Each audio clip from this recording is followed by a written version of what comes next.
single tooth replacement with a dental implant is just that, it is a tiny hollow screw.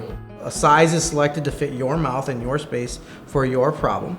It's made of a titanium alloy, which is a very inert metal. Almost no recorded issues of allergy to titanium alloy or titanium.